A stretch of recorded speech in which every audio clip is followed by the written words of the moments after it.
नर्तकी, तो गांव गांव में आती है, बुंदेलखंड में उसे राई कहते। तो बोले नचनारी का नाच देखना बड़ा पसंद था। और एक रात हमारे साथ घटना घटी। हमने पूछा क्या? बोले एक रात नचनारी को हमने बुलवाया 8,000 रुपया में, उस जमाने। अब वो नाचने वाली 8,000 रुपया में आई तो पूरा गांव जुड़ा। तो बोले हम भी थे, तो हम बैठ गए तखत के ऊपर, लकड़ी की चौकी के ऊपर। बोले महाराज उस रात उसने एक गाना गाया, उस गाने ने हमको साधु बना दिया, एक गाना ने। अब तो हमने कहा महाराज वो कौन सा गाना था? तो गौतम बाबा जी बोले पंडित जी उसने लगभग 2 बजे रात तक नृत्य किया, और जब 2 बजने लगे, सुबह की टाइम होने लगी, हमारा सोने का मन करने लगा, हम जाने की तैयारी में थे, तब तक उसने बड़े भाव में आमोद प्रमोद में भर करके कहा सभी मत बिगाड़, आधी बिगड़ गई धोखे से। बोले महाराज जहां हमारे कान में एक लाइन गई, हमारा जीवन परिवर्तित हो गया।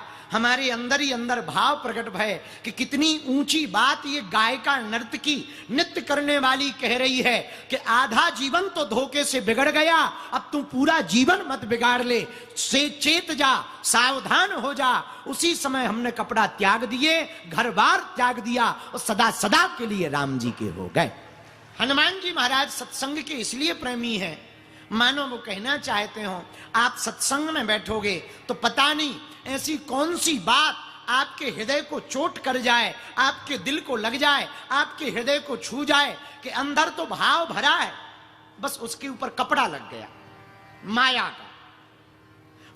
माया मतलब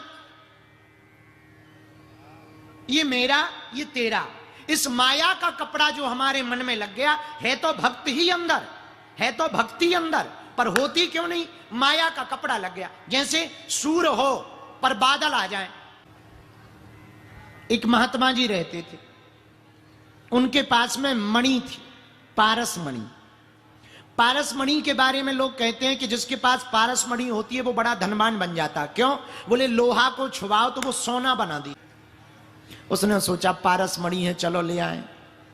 तो वो चोरी करने के हिसाब से महात्मा जी का चेला बन गया। 10 साल हो गए खोजते खोजते, पर मणि ना मिली। तो उसका दिमाग खराब, उसे लगा ये झूठ बोल रहे हैं, इनके बारे में झूठ चर्चा है। तो एक दिन महात्मा जी ने ही पूछ लिया, क्या बात है बेटा, हम नहाने जाते हैं तुम कपड़ा बिखराने लगते हो, क्या बात है? बोले गुरुजी कुछ नहीं। अरे नहीं नहीं बताओ गुरुजी, हमने सुना आपके पास पारस मणि है। बोले बिल्कुल है। बोले महाराज 10 साल से हम खोज रहे, आज तक दिखी नहीं है। हमें लगता है झूठ मूठ का प्रोपोगंडा बना रखा है लोगों को आकर्षित करने के चक्कर में। अरे नहीं नहीं है, कहां है महाराज? है तो दिखाओ। बाहर में गई सेवा, और हम सच सच बता दें हम कोई चेला वेला नहीं है तुम्हारे, पक्के चोर हैं और चोरी करने आए। अब बताओ मणि कहां है? महात्मा बोले इधर आओ। हाँ, वो जो लोहे की डबिया है उसे खोलो। है फिर तो नकली है।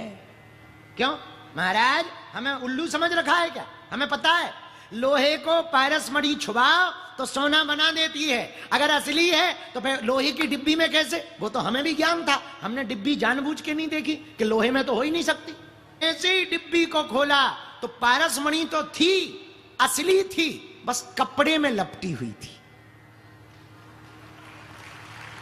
ये है कारण बेटा, मणि तो है, असली है, बस कपड़े में लपटी है। अब ये कपड़ा हट जाए, जैसे ही कपड़ा हटाया और फिर डिब्बी में डाली, जैसे ही छुआ तुरंत लोहा भी सोना हो गया। ऐसे ही हमारा जो अंदर मन है वो भक्त ही है, हनुमान जी का ही है, बस उसके ऊपर माया का कपड़ा लग गया।